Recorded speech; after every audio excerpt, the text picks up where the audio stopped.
근데 여긴 어디야? 꼭 만리장성 같다. 우리도 중국도 갔다 온 거야? 아니, 그게 아니라 아까 재원이가 살짝 귀뜸해 줬다냥. 만리장성처럼 다른 나라의 침입을 막기 위해 만들어진 곳이라고. 거기가 여기냐? 맞아, 정확했어. 여기를 말할 것 같으면 강화의 자연환경을 잘 이용한 천연 요새 돈대라는 곳이야. 올 재원이 지난번에 곤충 박사에 이어 요즘 좀 제법인데. 우리 재원이가 달라졌다. 강화엔 고인돌만 많은 게 아니라고 했는데 그 많다는 게 혹시 이 돈대? 오, 돈대 막 돈대. 돌아. 맞아. 근데 돈대가 만들어진 배경을 들으면 이렇게 마냥 웃지만은 못할 거야. 우린 참 아픈 역사가 많은 민족이거든. 벌써 슬퍼. 소윤이 말처럼 아픈 역사를 품고 있는 장소가 이곳 강화야. 우리 한민족은 지난 5,000년의 역사를 거쳐오는 동안 무수한 외세 침략에 시달리다 보니 군사적으로 방어할 장소가 필요했는데 강화가 지리적으로 제격이었던 거지. 조선시대에 일본과 청나라의 침입으로 벌어진 큰 전쟁이 2차례나 있었는데 이런 사건을 계기로 왕들은 강화를 군사들이 싸울 수 있는 장소로 재정비해야겠다고 다짐하게 되지. 그렇게 만들어진 곳 중 하나가 너희들이 걸어온 용두돈대라는 곳이야. 위에서 보면 꼭 용의 머리 모양 같다고 해서 붙여진 이름인데 돈대는 주변 지대보다 높고 평평하게 만들어져 쳐들어오는 적을 감시하는 동시에 위에서 포탄을 쏘며 공격도 하는 일종의 요새와 같은 역할을 했지.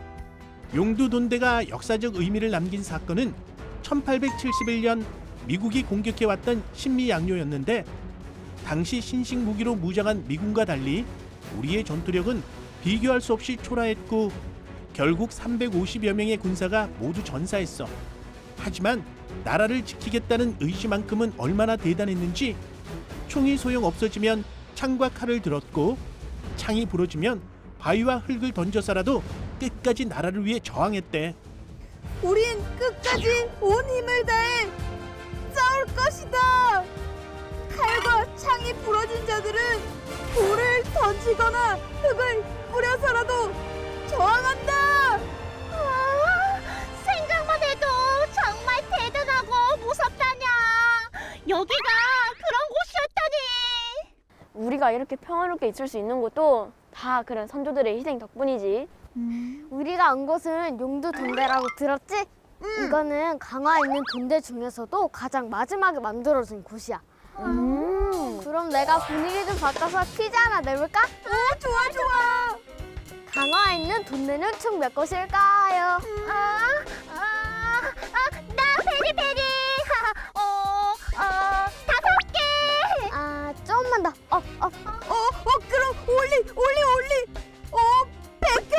아이, 그건 좀 너무 많다. 다음. 노. 둘 다 틀렸어. 정답은 약 50개. 재원이! 디테일은 약했지만 그래도 완전 비슷했어. 맞아. 이렇게 생긴 돈대가 총 54군데나 있어. 세상에. 다른 나라 사람들이 얼마나 많이 쳐들어왔으면. 그만큼 지켜야 될 곳이 많았던 거구나. 근데 나 아까부터 궁금한 게 있는데 내 앞에 있는 이 요상하게 생긴 건 도대체 뭐야?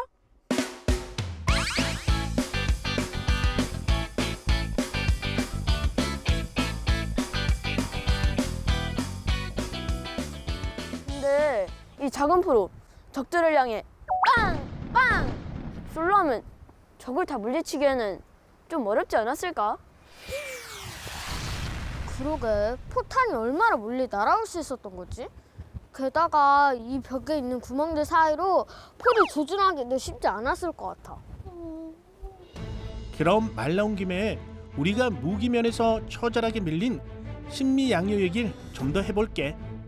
당시 우리는 임진왜란 때 쓰던 300년 가까이 된 주총을 들고 싸웠는데 침략군이던 미군의 무기는 달랐어.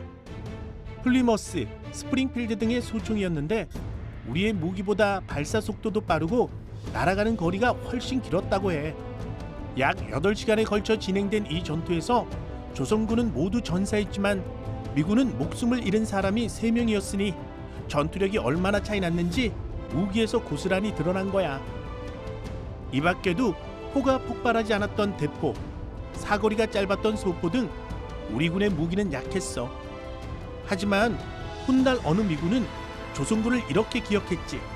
낡은 무기를 갖고도 그처럼 장렬하게 싸우다 죽은 군인들을 본 적이 없다라고 말이야. 얘들아, 저긴 왜 저래? 응?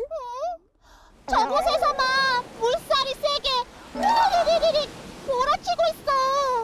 어디? 여기는 온통 빙글빙글 다 도네. 여기 있는 물도 돈다 돌아. 세상에, 여기에도 슬픈 역사가 다 숨어 있었네. 그게 뭔데? 손돌이라는 뱃사공이 주인공으로 등장하는 얘긴가 봐. 그 또한 침략의 역사와 관련이 있지. 이번엔 고려 시절 얘긴데 1200년대 몽골이 침략을 멈추지 않자 당시 왕은 강화도로 피신하게 되고 이후 손돌이라는 뱃사공의 배를 타고 강화로 떠나게 됐지. 그때 바로 이곳을 지나간 건데 당시에도 물살이 매우 빠르고 위협적이어서 왕은 뱃사공이 자신을 해치려는 줄 오해하게 된 거야.